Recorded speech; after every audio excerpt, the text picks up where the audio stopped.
Hey Jack Holmes, hey Vicky, hey BV,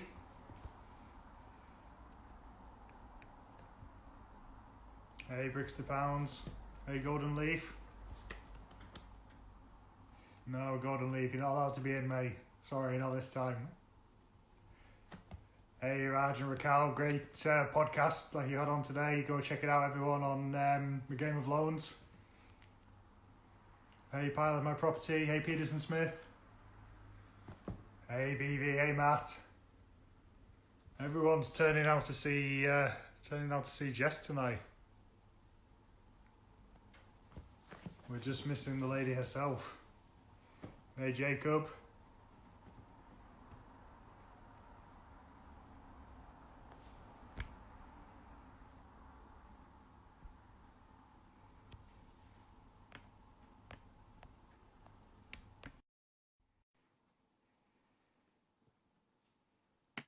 Hey Jess.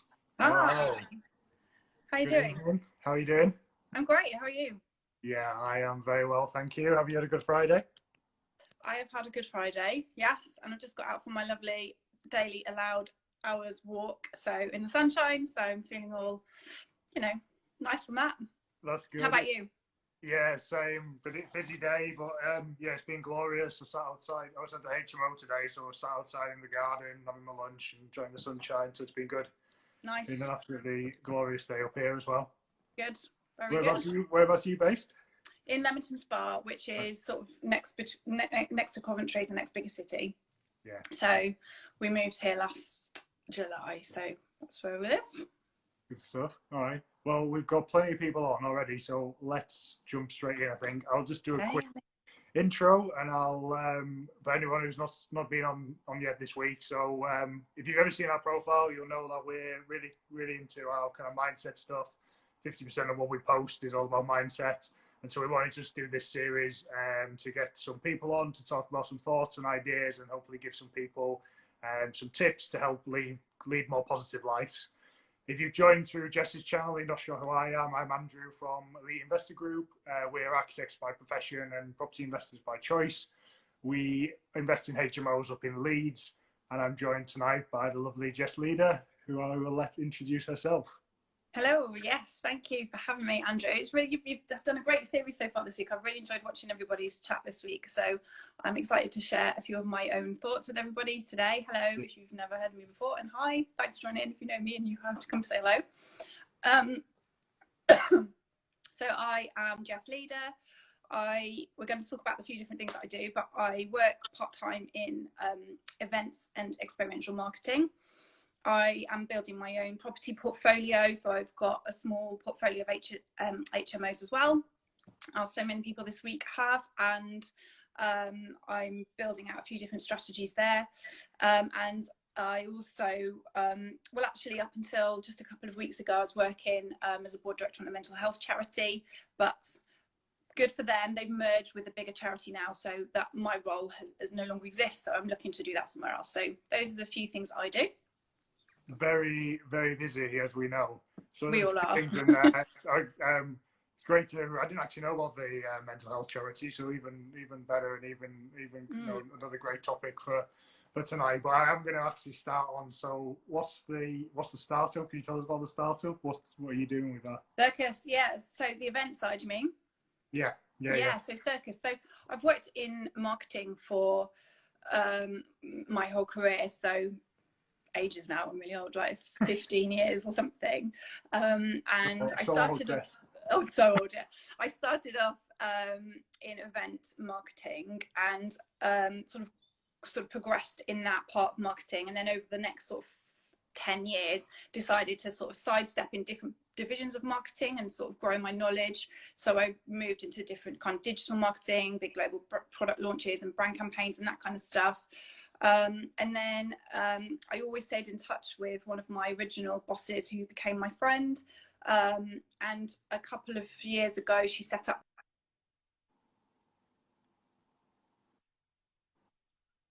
invited me to join her and help her grow that into a proper agency. This time last year, we're just a month off a year of me working with her, and it's amazing. I love it. It's the most hands-on side of marketing. It's about human connection. It's about, you know, people responding to people and changing people's behavior in that way. So I love it. It's really creative, and I work with like my mate and it's brilliant. And I'm also really lucky as well, because she knows that I'm not just an event and marketing person, I also have property. So she's allowed me to go and work with her in a way. We just had a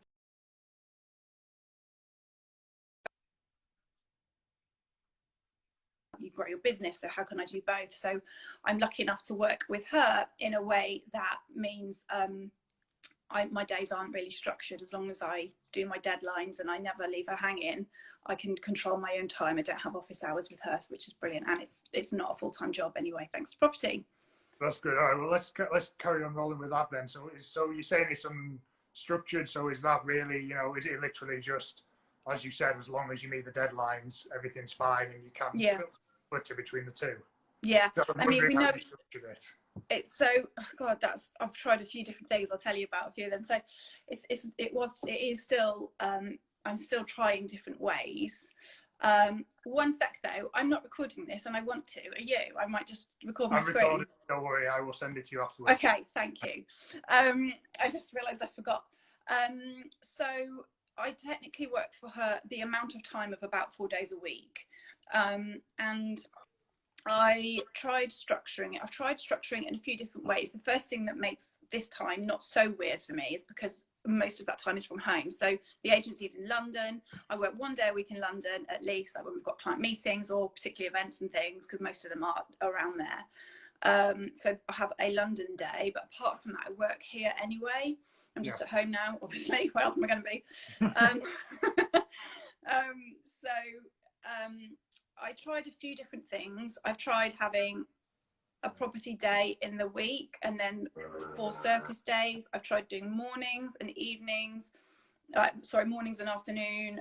And I've tried a few different things.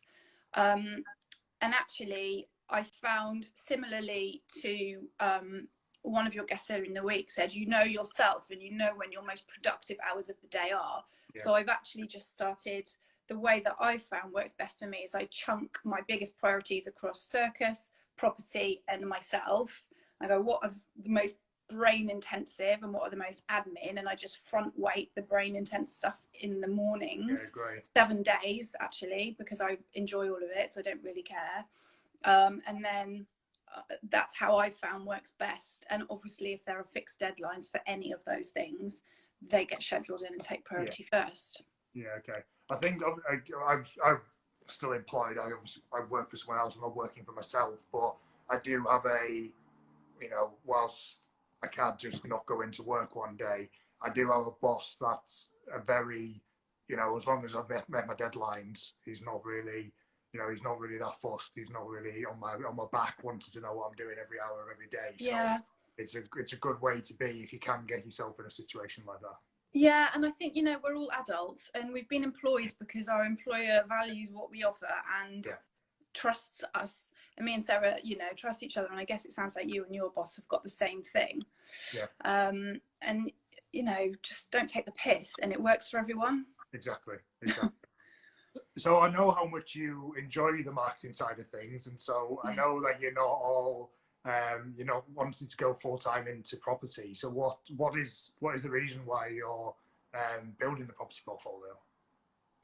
I'm building it because I'm very independent and I want something for myself. And there's a few reasons really. I was talking to someone about this the other day. There's a few reasons really. I started building a property business because I wanted to get to the point where when I have a family in the future, I don't have to choose between continuing to use my brain and wanting to invest time in nurturing my family. And so that was the first reason that I chose to get into something else. To start with, I worked in network marketing, but I quickly moved on to property. That's much more my enjoyment area. Also because I'm pretty stubborn about financial independence. So I want something for myself, and I wanted the satisfaction of proving to myself that I could and growing something for myself off my own back. And those were kind of the principles behind it for me. But then also working in marketing, that specifically triggered a few things. Like, although there's a lot of senior women, it is harder for women who have a family to be in senior positions, and I just thought, I'm not having that. And also, particularly in events, you don't own your life anymore, really. You're slave to the hours of the events that are on, or your clients just at your client's beck and call. And I just thought, you know, I don't want to be someone else to run my life. I want to, and that's what I started to do.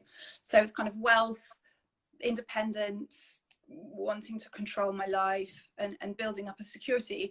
And actually, I realised that property is a security to me in terms of actually having a building that I own makes me feel very safe. So I want to kind of amplify that by having lots, and I also want to give that to people, having a space where they feel safe and nurtured and they can call home. I want to give that feeling to as many people as I can as well. So there's kind of lots of tickers for me in property. I think there was a really good point made today on Mandy Graham's live with Inside Property Investing, for anyone who saw it, about quite often people are asked where do they see themselves in 5 years, and they all talk about what strategy they're going to be doing in property. And I mean, we're very similar. Like, whilst we want to get out of our jobs and to what extent be full-time in property, we're doing this because it's going to open other avenues to us, such as being able to travel more and explore things like me. I want to explore my photography more. Mary wants to explore painting more. Mary does still enjoy the teaching side of architecture that she does, and she's going to carry on doing that. I'd really love to explore this mindset and helping people understand that, you know, there can be more to life than just a 9-to-5 job. So, you know, they're things that we want to get out of property. Absolutely. Open up to us. It's not about I want to get full-time into property and therefore I'm just working in basically a new job in property. I understand it's not going to be completely passive, but that's the way we look at it. No, I completely agree with you. There's so many other things that we have interest in, and you know, I don't know if you found this, but I have always felt that I'm justifying to my property peers that I don't want to only work in property. I kind of feel like, you know, everyone else, what do you want financially free? I'm not knocking anyone. Please don't think I'm knocking anyone who's listening who wants the things that I'm saying I don't want. Everyone wants the things they want for themselves, and I respect all of them. But, you know, there is a lot of talk about being financially free and owning every element of your life and all this thinking. And to start with, I was like, well, I do want to have complete financial independence from property, but I don't only want to work in property. I have other things.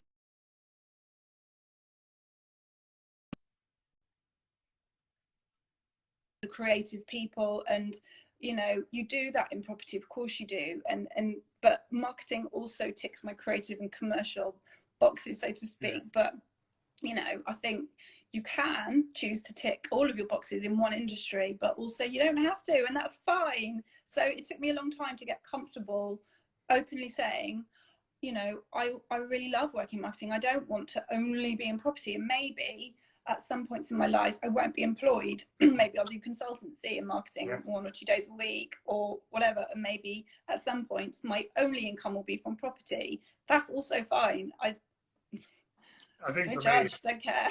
I agree completely, and it's about you doing you and getting the right thing for you. I think the peer pressure we found is that we sometimes feel like we need to tell people that we're going to be in this for the long haul, as opposed to you know, we want to be in 5 years' time kind of traveling the world. And I think we feel like we need to be more vocal about, oh yeah, we're going to be in this for a long time, doing all these properties, and come and work with us, because otherwise, you know, they're going to run off scared as soon as they find out we're going to leave the country, and maybe think that we're going to leave them hanging with, I don't know, whatever. But obviously we'd leave plenty of systems in place and things would still be managed. So it's really important about being true to what you actually want to do and being open and honest about that. Yeah, absolutely. I mean, I think as long as you've got a duty of care to everyone that you work with. So for example, I take my investors' money incredibly seriously. As long as I you know, show how I'm responsible to that. I'm doing that fine right now, and I don't only work in property, you know, and I can scale that, and I won't be only working in property as I do that. So, you know, as long as you've got a duty of care to everyone who's part of your team or part of however you're responsible to people, yeah, I think that's fine. Yeah, definitely. Let's go off on a bit of a different tangent now. So I know you went on a bit of a retreat recently. Do you mind telling people what that was and who don't know? Yeah, sure. I'm just going to plug in now because it's not a bit tough. So yeah, that was a total con. No, it wasn't. Basically, so that was meant to be, what I mean is that was meant to be a health boot camp, basically. So we decided that we were going to get a bit of a health kick, sort of restart, I suppose you could say. Yeah. And so we did a bit of research onto different health boot camps and decided that we were going to do this one in Spain. It was 6 days in only last month. God, it feels like ages ago already. Yeah. And when we got there, we already knew that it was being run, the fitness training was run by, or the program was designed by an ex-SAS guy. Okay. We already knew that. Well, that sounds intense, yeah. He was really intense. But he wasn't like a shouty in your face guy, which I don't think I could have handled. Right. But what we didn't know was it was a very, very holistic approach to health, and I've taken away so much from it. I'll share a few of the things, because it was kind of saying you know, we all know that your physical health isn't only about your exercise, it's about your mindset, and it's about your food, and it's about your you know, how your emotional state. And we actually, you know, our days were divided. Our 12-hour days were divided into 5 chunks of our exercise, or thereabouts, like peak chunk throughout the day, interspersed with nutrition lessons and mindset lessons. And there was quite a lot of deep kind of, why do you think you feel like this? Why are you not allowing yourself this breakthrough? Because some people were there with considerable health issues or weight challenges, and he was trying to help them kind of pick how they weren't able to change those patterns. So we ended up talking a lot about unhealthy patterns and self-beliefs, and none of that was expected. They didn't talk about any of the mindset stuff, and they also didn't talk about the fact that it was completely plant-based eating, so which I learned is different from vegan. I didn't know that. Right. Okay. But yeah. So you're a bit blindsided then by it all. But was it? Well, you seem to, from what I've seen and spoken to you, you seem to come back with some quite interesting insights and the kind of learning about your core values and things like that. So you were completely unaware that you were going to be doing all of that. Yeah, completely unaware, and it was brilliant because you were completely. You know, I was chatting with Chris, my boyfriend, yesterday about our main takeouts really from it mentally. And we kind of decided that when you're in an environment where you don't have a choice, that's the food. Yeah. It was delicious. Like the plant-based chef was incredible, but that's the food. That's the exercise you're going to do. This is the thing you're going to talk about. This is when you're going to get up. This is when you go to bed. Right. When choice is removed from your thinking, you just do the thing. You don't complain about it. You don't try to get out of it. You just do the thing. And that really made me think, you know, if in business, how much we say, well, you know, this is what I said I'm going to do, but, or, you know, it's easy for you and for us when we give ourselves things to do, it's easy to cop out on ourselves, but when you don't have a choice, that was really, really helpful. But the core values thing, we started talking about the standards that we hold for ourselves, and the course leader was trying to get us to a point of saying, okay, it was back to the weight thing. Okay, if I'm trying to lose weight, how can I link my goal in weight or health, or you could relate it to business really easily, but this is obviously the context of the boot camp we were in. How can I relate my core value to that goal to make me do the thing that will get me there? So for example, one person's, let me try and think of an example. One of my core values is efficiency. I found out. I'm not surprised, but that came out of the test, which I'll talk about in a sec. But you know, if one of my core values is efficiency, then I can link that to my goal by saying, okay, it's really important to me that I'm operating as efficiently as I possibly can be, and in order to do that, I need to be doing X, Y, and Z. So that's an example of linking your goal, your core value to your goal. But I must repost that, actually, that link, because quite a few people did it. But it gave you so many choice. You had to pick. It listed, I don't know, 40, 50 values, and you picked which ones you thought were relevant to you. It was just a quick digital tool. It takes about 10 minutes. Yeah. I'll post it after in my bio. And then it gives you what's more important to you, A or B, and then it does that through all of them, and it kind of gives you an algorithm that goes through all of the what's more important to you, efficiency or honesty. And you're like, oh, you can't compare apples for pears. Or what's more important to you, integrity or whatever. And you're like, oh, I really don't know. But what's important when you do it is you have to say what is, well, actually, I think it'd be really interesting to do it twice. Do it for what you want yourself to say and choose, and do it for you actually say and choose. That's always a difficult thing, I think, when you're having to self-assess like that, is what do you think you want it to be? Did your goals, did your values come out as you expected? Were you shocked by any of them? A couple shocked me that they weren't on there. Oh, there was a massive one. Family, I don't think family was on there, and I was really shocked. But I think it was because boundaries or something like that was more important. Self-respect was more important to me. And I think, you know, I've started setting boundaries with some people in my family and friends about things that aren't okay. And I think that's probably why, but I was really shocked family wasn't in there, because it's a big goal of mine. So, yeah. And yeah, it was, me and Chris had a check to see if we had any of the same values, and luckily we did. Yeah, that's I suppose that's a good thing as well. You want to be on the same page. I think definitely if you can share the link again, or share the link with me as well, and I'll put it on our side. And sure. Interested in doing that.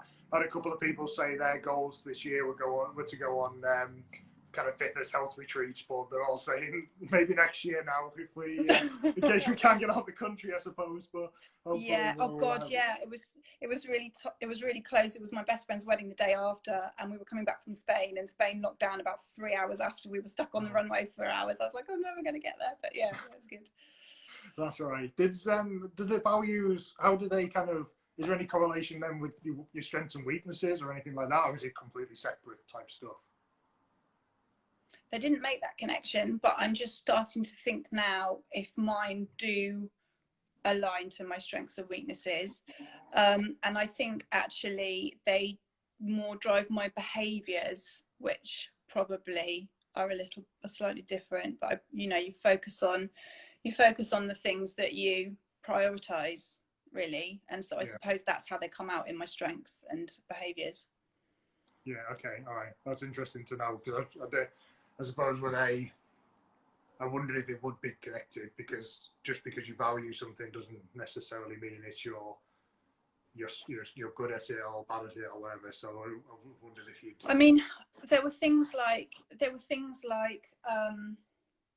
passion, adventure, honesty, and you can't really be good or bad at that thing, but you can prioritise your behaviour in that thing. Yeah. Okay. Yeah, that's a really good point. So one of the things I think you're particularly good at, and I know I told you this last week, which as well when we were talking, is that you just come across with such a serene calmness, and you see things with such kind of clarity. And I just wondered if is that a natural trait of yours, or is that something you've had to work on? No. Any of my friends who are listening, who've known me since I was about 14, might smile at that one. Oh, on that note, in case I forget, I was supposed to get my friend's name into this so that she donated some money to my charity. So, Tess, thanks for listening. Thank you for the suggestion of doing that. I was going to get, her nickname's Testicles, so I was going to get that into a hilarious sentence, but I just thought I'd just give her a shout out instead. Jess Leader 1, who I can only presume is related to you, is laughing quite hard, so I can presume that my question was actually found my question funny.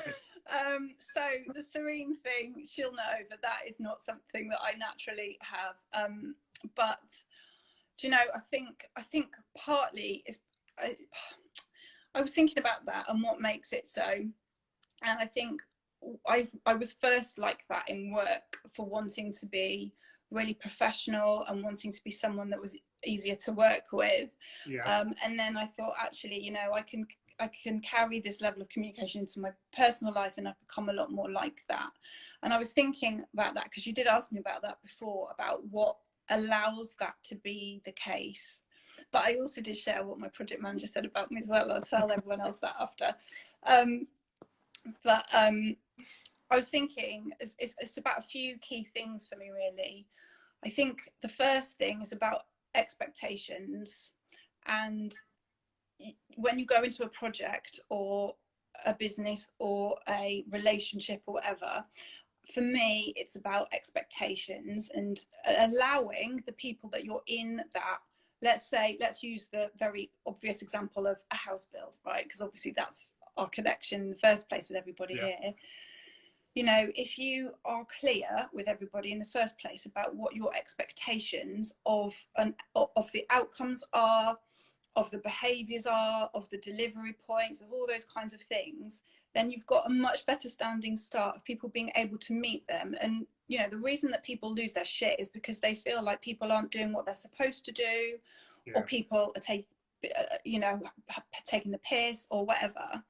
And if you make it very clear from the outset what a bad outcome looks like for you and what a good outcome looks like for you, you're less likely to be in the situation of feeling like somebody is doing those things to you, is not delivering, or is, you know, taking the mickey a bit. And so I think the clearer you can be on what your expectations are, the better start you're giving yourself. And I think also, you know, your boundaries in there as well. So, you know, this is okay and this is not okay. So if this happens, I would want this to be the outcome. And if this happens, I've started doing it with my dad, which my friends will think is hilarious. But, you know, it's not okay that you said that. It's not okay that you didn't say that. You know, please stop it. And just really politely say, you know, I would prefer it if you did that. But it has taken training of myself to do that. And you've been asking about books, so I brought mine. This is one of mine. I'll say a few, but this is one of mine, The Chimp Paradox. Yeah, which I'm sure just read that one. It's so good. It's so good. If I add more books to the book list, I think Mary's going to kill me because it's already stacked. It's already stacked high, and the amount of books on the shelf that haven't been read yet. So I'm saying, and in my Audible queue, waiting to be listened to as well. But it basically, I don't know, like, give us a shout out, people, if you've listened to that or what your main takeouts of that are. But it basically teaches you the difference between basically a chimp response and a human response, effectively. And it basically says your natural instinct is to feel frightened or compromised or vulnerable, and so you would respond from that place. Whereas if you bring your rational brain instead of your emotional brain, like, feeling into something, you can respond very differently. So like an example of this, which is a very real recent conversation, was I was supposed to be on a call with a reasonably new partner, a business partner, and we'd agreed this call, and it was a really crunch point in the project. And it was a really difficult time for us all because we had a lot of work deadlines and a lot of difficult things to sort out in the project together. So it was very difficult to get the time and, you know, and then to bring information that we needed to the table. And the other side didn't join the call, and we had to. That was our only window to discuss the thing. And in my head, I'm going, they're taking the piss. This is not helpful. That was my first reaction. You go, okay, why do I not like this? It's because I feel like they've let me down. How do I stop them letting me down? I set a boundary and I go, actually, when we've agreed something, I really feel like we should support each other. We're all really strapped for time, and I think we should really support each other on those critical moments and make sure we're there. So I'd really appreciate it if you could do that instead. and they go, yeah, that really makes sense, I can definitely do that. And you're much more likely to get the response out of someone if you're saying, please, can you do this because it makes me feel like this, or we need to do this together, and get this shared outcome, something that you have in common. You're much more likely to respond in a calm way and go, actually, this is going to get me the result I want. But so boundaries is a big thing, setting clearly with commonality what you want to do with someone. And the other thing actually is, I have, you just choose your response as well, and you choose what that means. So if someone lets you down, if a painter lets you down, or if a friend lets you down, or if whatever, business, life, whatever, instead of like swearing about them or getting really upset, you can go, that's okay.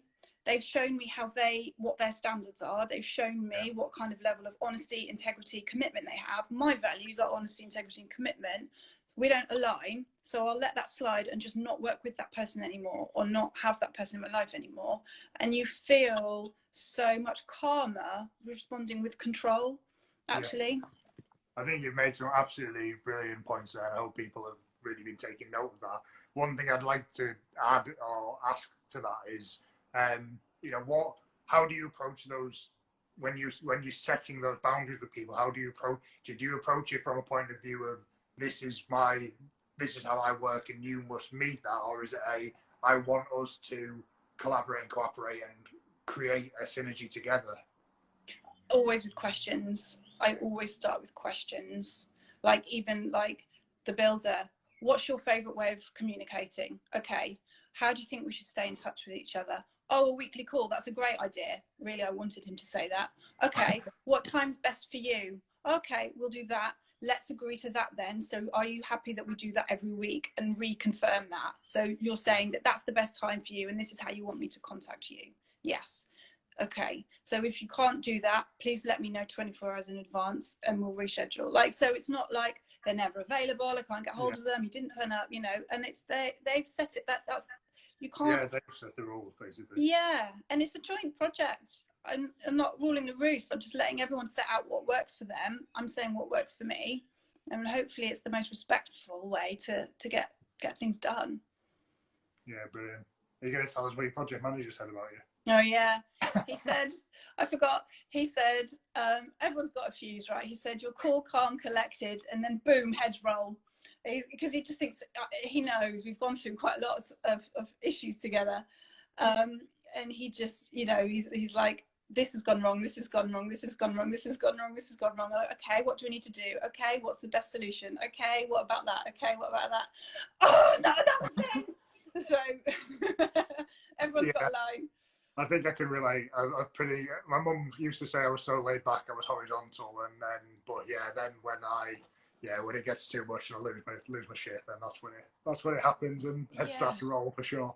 Yeah. Before we carry on, everyone, if you want to start sending in any questions, we'll probably get to them about maybe the next 10 minutes or so. Okay. I wanted to ask about your VA. I know you go on and you've talked on like the TED Talk show about it and things like that. But I wanted to, there you go. Happy Friday, everybody. Cheers, everybody. Hope you're joining me. Give us a little wine emoji if you're having one. I wanted to ask more about how has that helped you from a kind of headspace point of view, or from a managing your time point of view, more than actually just the logistics of getting one? Loads. And actually, I think having a virtual assistant is the most helpful thing in allowing your brain the space it needs to focus on the bigger, important questions, and just getting rid of all the minutiae that you just don't need to think about. Because you can do it, but you can also pay someone a $5 to do it, and that's brilliant. And it's or whatever, if you've got a UK based virtual assistant and you pay them UK rates, then that's also completely brilliant, because it's overwhelming, don't you think? Don't you and Mary have the same thing? There's so many things to do all the time. Do you guys have one? Yeah, we've got a VA. They've been great, just farming things out. Sometimes when you just just needs to be done, and you just give it to them, and then you go to bed and you wake up the next morning and it's done, and it's just it's a great feeling. Yeah. What do you outsource to yours? Ours does a lot of our kind of more data scraping type stuff, scraping Rightmove for properties, and then also does a lot of the like the initial guest communication for the SA units. So when it gets a bit too complicated, they pass it back to us, but they do the initial stuff and the chasing them for signing registration forms and things like that. That's guest registration forms. That's the kind of main stuff they do for us. Yeah. His written English is very, very incredible. You'd be surprised about how good the written English can be. His spoken English is not great. He's got a bit of a stutter, which is what it is. So we don't get him to do many. I don't think he's very comfortable being on the phone, so we don't really get him to do phone calls. But yeah, it's a lot of the data scraping type stuff, researching stuff, finding information or products for things like that. Yeah, but it is, don't you think? It's just so much easier to think when you don't have so much in your head. Just the day after we gave him all the property finding stuff to do, and I didn't have an inbox full of Rightmove notifications, was just absolutely, that was worth every penny of it straight away. Like 20 emails going out my inbox every day, or however many it is from Rightmove. So yeah, definitely worth it from the headspace.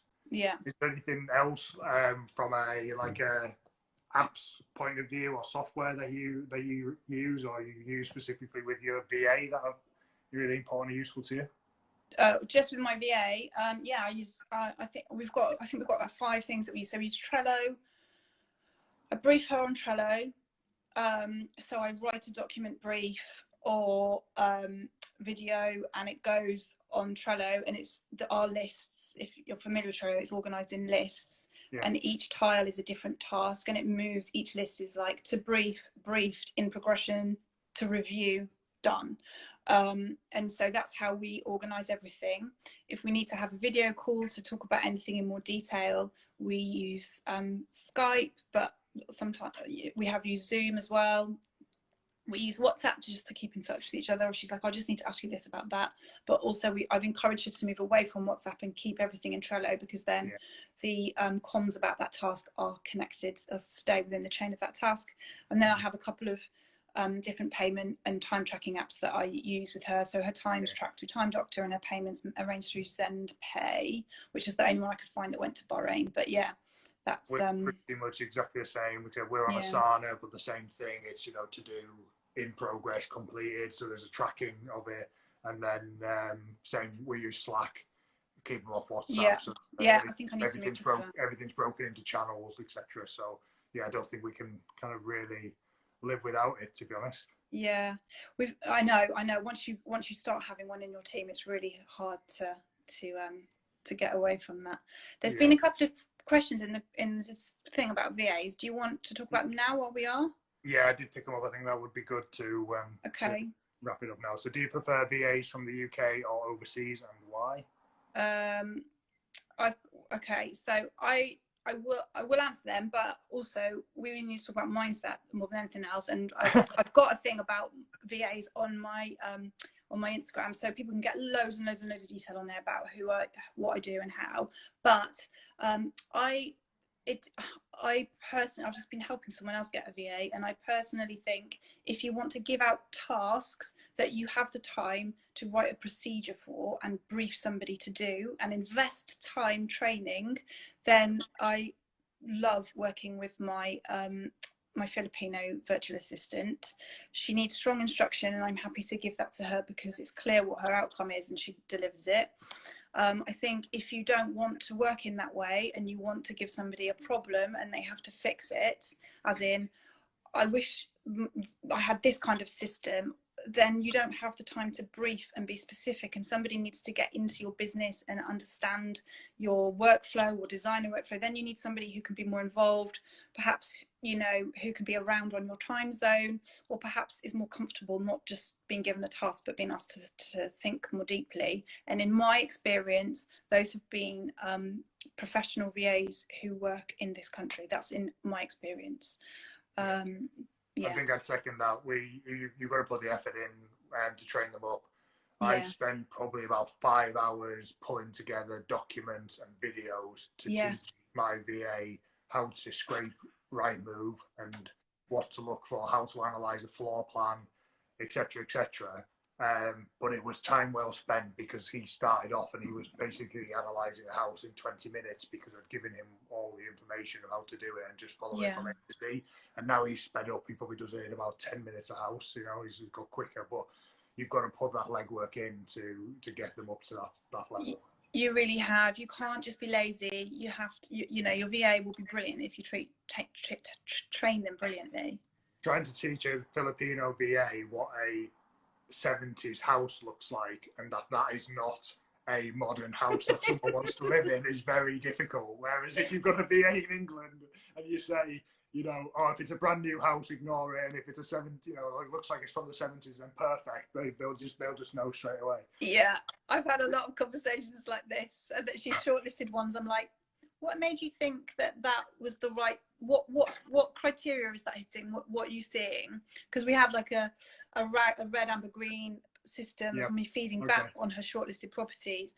So if she shortlists one that I think doesn't hit the criteria, I ask her what was it that kind of made you think that, so that I can notice what she's thinking and retrain that criteria for her. That interior style or that building style is a really hard thing to show someone. Sarah, if you've got any tips, then please let us know. I've seen you on here. So we talked a bit before about your you know, how you kind of structure your day between the two jobs, but is there any other kind of daily like routines or anything that you do that helps with your kind of mindset and clarity and being effective during the day? Yeah, I've got quite a lot. And I don't do them religiously, and I've become more gentle on myself when I don't do the full thing. But I've got things that I do in the beginning of the day, things that I do throughout the day, and things that I do at the end of the day. So I'll try and talk about them quickly, but if anyone wants to ask anything else, then please do. So in the morning, without fail, I do yoga, because I just can't. It's a really weird thing for me to think that you've been like asleep and then to go from like this position just to this almost the same position at your desk. I like to wake up my body and move around, and so physically I like to move before. For what time? Alexa thinks I'm talking to her, sorry. But also mentally that really sets me up. It makes me stuck. I don't know how to. Alexa, stop. Sorry, I don't know how to manage anything in my smartphone. Mentally, I really need to start my day that way. I do go if anyone does or has read or already is really good at doing the Miracle Morning structure. Do you know that one? I don't actually know. Miracle Morning is a book which says that you should start your day with SAVERS, which is a little acronym, and it's a moment of silence, and then it's affirmations, visualization of your future and your goals, the exercise, reading and scribing. So those are the 6 things that is recommended. Now I don't do it like that but I like to do those things in my day somewhere. But I used to feel really bad about not getting my SAVERS in the morning, and I used to give myself a really hard time. It just doesn't work for me like that. So I do yoga definitely in the morning, and I have my vision board right there. I'm at my desk now, it's just there, so I see that throughout the day. At the end of my yoga, I think about how I want to be that day, whether that's in flow or whether that's you know, with clarity or in like firing on all cylinders. I just think about how I want that day to go, and then on my phone I have 3 reminders each day, 11, 2 and 5, and it just says, so that whatever my intention has been that morning, it's so easy to get wrapped up in your day and forget that you wanted to be calm that day, or you wanted to be, I don't know, open to ideas, or whatever your thing is that day. And I remind myself to be it, and it just centers me a little bit more. Is that set, like, when you do your, how do you set that every day? What dictates what that day's thing is going to be? I just decide.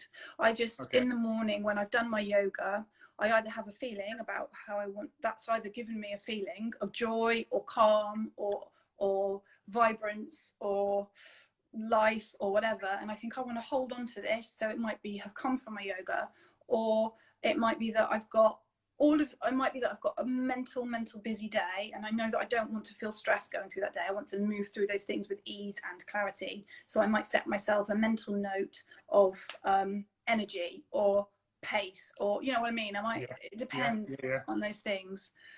And then so I remind myself of those three things throughout the day. And also I like to move around in the day, so I can't be stuck here all day.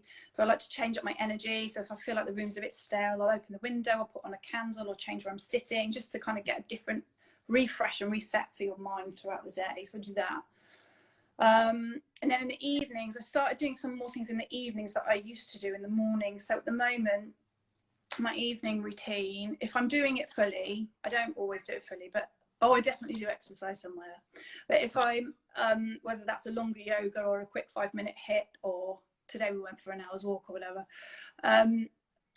then at night time, my full routine is I've got a book by my bed and I write a few different things in it. I write 3 things that I did that day. It's called Today I ... And it's things that are specifically connected to my goals, so that even if I feel like my day has run away a little bit, I always come back to feeling proud of myself at the end of the day, so I can go to sleep happy. So like today I moved the project forward with the builder. I, did this finance call and I wrote to 10 landlords or whatever.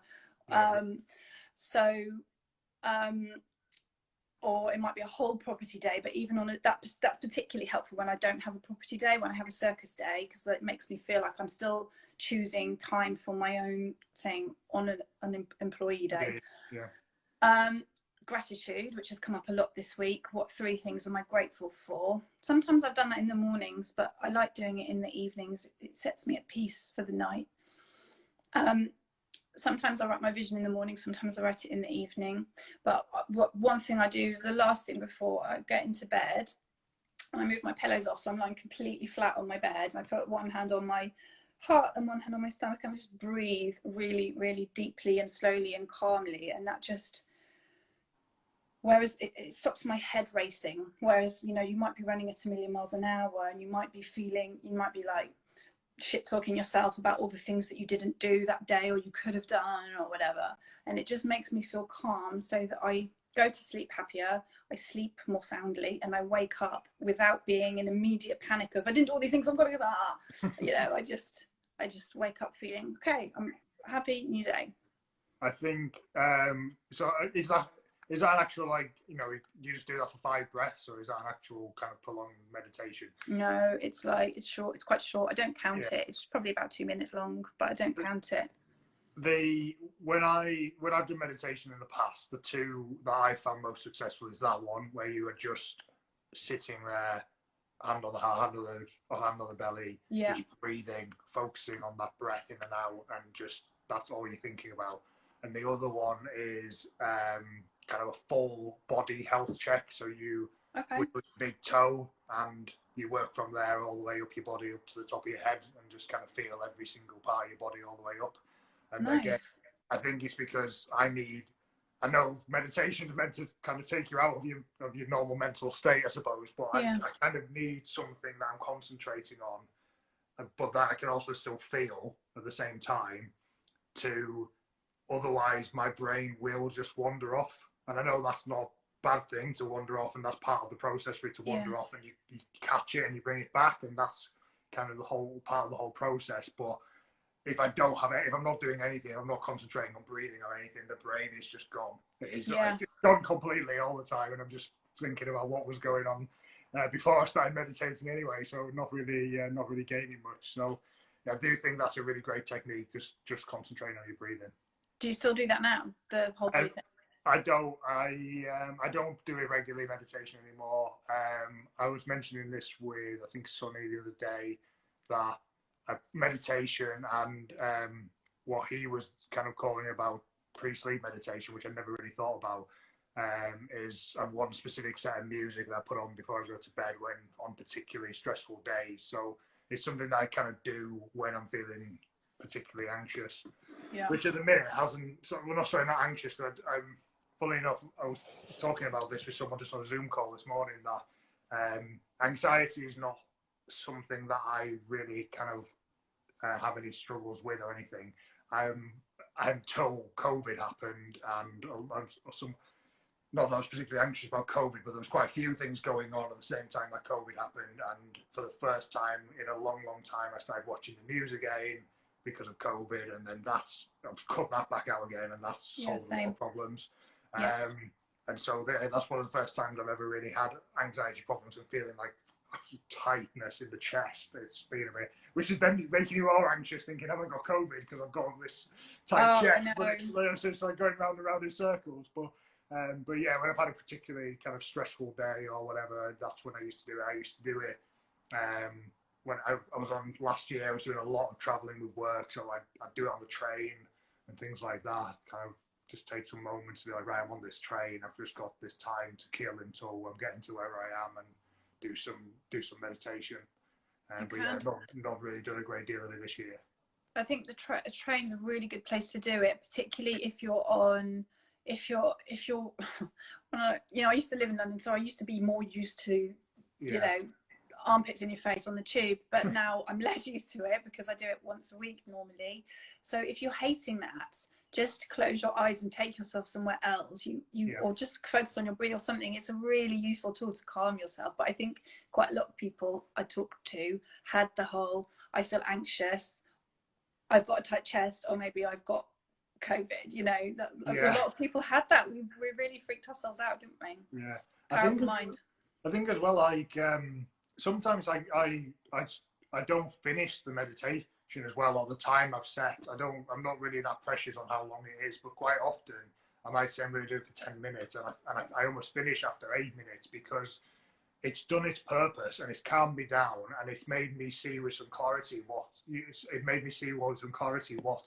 I needed to do or what I wanted to do. And then I was like, right, this has done what I wanted. I now want to get on with that. It's made me sift through the noise, and so I want to go and get going now. That's true. And actually that's one thing that I didn't say before when I was talking about calmness in project management. I think clarity is I think is really important, because if you are really clear about what you need the goal to be, what you want the outcome to be, it's much easier to take your emotion out of it, which is kind of a little bit linked to what you're just saying as well. So for example, if you're not getting the outcome that you need from a builder, just to use that as an example again, I'm obviously feeling very unimaginative this evening. But you, instead of just getting angry, just say, okay, what do I want to happen? I'm angry because the thing I want to happen isn't happening. So let me focus on how can I get that thing to happen? And then your emotion just goes. And the more emotionless you can be about something, the more you'll help yourself get to the outcome you're stressing about not having in the first place. And I think, definitely earlier in my career, like a lot of people did kind of tease me for being quite masculine in work. Like I was quite unemotional, quite to the point, quite just focused on what the outcome needs to be, and that really did serve me. Actually, people were sometimes surprised by it because because I'm a female, but it really serves you, just being clear and cutting everything else out. Yeah, agreed completely. I'm conscious of time, and I'm more than happy to log off and come back on again, but I don't want to lose people's questions, so let me just let's talk to them. Look through, and I really want to find someone sent a very nice message about you, but I can't remember where it was. Thanks, Ellie. I wish I'd picked it up then. Oh, that's a good thing, I should say, Ellie. So Ellie is she's from Positivity. So she is my friend from uni, and she has a company called Positivity, which is teas which are naturally made, and they are chakra based. So if anyone's into yoga and wants to boost their chakra energies, then you should go and check out Positivity tea blends. Should appreciate that little shout out. I have just found it. Jess is awesome. I've known her since university, and she's the most driven, dedicated, and entrepreneurial person I know. I think it's good to get things like that said out loud. So I'll cheers that if I hadn't already finished the drink. Ellie, I inherited it. No, did I learn that or did I inherit it? I inherited that from probably. Do you know what? It's probably partly older child syndrome. It's probably a little bit of childhood trauma of emotion not really serving a particular situation, but actually it served me. So I think it's partly part of my personality, but partly learned behaviours. Yeah. Yeah, I think that's good to hear as well, because I think I'm a strong believer you can learn pretty much anything. I don't think there's much that you can't learn. Yeah. I love being an architect. I wouldn't say I was much more driven by the construction end of architecture, and I've definitely had to learn the creative end of architecture. Yeah. I think it's, everything can be taught. Mary did ask, do you follow a particular diet as well? I don't know if that came from the fact you were on the plant-based diet. Well, I'm sat here and I've got a glass of white wine in one hand, and I had a caramel chocolate digestive before the call, maybe two. But no, I am a really healthy person, and I do believe that you can really fuel your mind by eating really well. I like to feel strong and healthy and clean, and so I eat quite cleanly, but I wouldn't say I follow a thing. I respect anybody who does, and I enjoy eating quite a lot of plant-based food, but I certainly eat burgers and whatever if I want to, but I am quite a clean eater. Yeah, I eat 7 portions of fruit and veg a day probably, and That's good. That's good. Lean, clean food.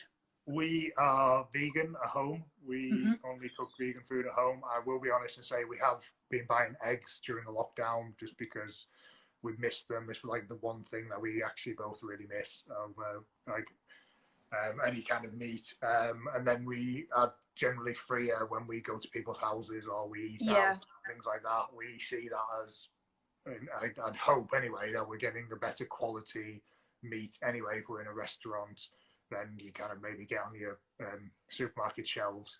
And also I was Mr. Carnivore. I used to have animal products 3 times a day, and whilst I think that we should be cutting back on that, I don't necessarily think you need to kind of remove it completely from your diet. And we're quite I'm more than happy and more than comfortable that pre-lockdown anyway, I was probably went from eating animal products 3 times a day to eating animal products 3 times a week. And wow, that's such a big difference. There's no people laugh at me for being a terrible vegan when we're out at dinner and I'm eating a steak or something, but it's like, well, look, I've probably cut my animal product consumption down by 90%. Surely, we don't all need to go completely vegan, I don't believe. But anyway, that's going off a bit on topic. Yeah, but I think we all have freedom to choose, and we can do what we feel is right for us, and we just shouldn't really judge anyone else's patterns. Really, everyone just does what makes them feel good. Yeah, exactly. My biggest vice is chocolate, which I regularly eat and argue with Mary over having more of. We all have them. Someone said you've got gorgeous clear skin, so you must be eating well. Wow, it shows. That was for you, that was, Andrew. This has been so interesting, some fantastic ideas and methods to think about incorporating into my own life. Right, we've got 2 minutes left. Do you want to either let people know where they can find you, or we can carry on if you've got anything else you'd like to share? I'm easy either way. Have I got anything else to share? I'm sure we could talk for hours, but I would just say, know what it is that gets you in a funk, and know what it is that gets you out of a funk, and try to control those things as much as you can. I love a dance, or if I'm really stressed, I like to just be a bit loud and then it comes out, or do a bit of exercise and just know yours. But the other thing I did want to share was a book that I absolutely recommend everybody reads, called The 5 Love Languages, which is about understanding what's important to other people and allowing you to relate to them in their way, which I think is a brilliant book in every context. But otherwise, people can find me on Instagram as Jess_Leader. That's the easiest way, and we're here. Most people are probably here through that way anyway, but I'm on LinkedIn and Facebook and website, but that's probably the best place to start, and I'd love to chat with anyone who's got any shared values or ideas with me. Yeah, great. I haven't read the book, but I'm well aware of it. And I'm aware of the love languages, and I've looked it up online. But I'm sure the book is even more insightful than what I've seen, and definitely one worth reading. Right, 30 seconds left. You can answer. Have you got a favourite quote, one-liner, or? Oh, easy. Don't be a dick. Don't be a dick. Don't act like a dick. Don't be a dick. And if you're a dick, I won't work with you. That's it. Brilliant. I think I'm going to hang up there and end us on that. Don't be a dick. Thank you so much. I've really enjoyed talking with you, Andrew. Yeah, brilliant, Jess. Me too. And I'm really glad you could come on. And I was really excited about this. And I think it's been great. And hopefully people have got some great content from it. Thank you so much. Enjoy the rest of your weekend. Bye.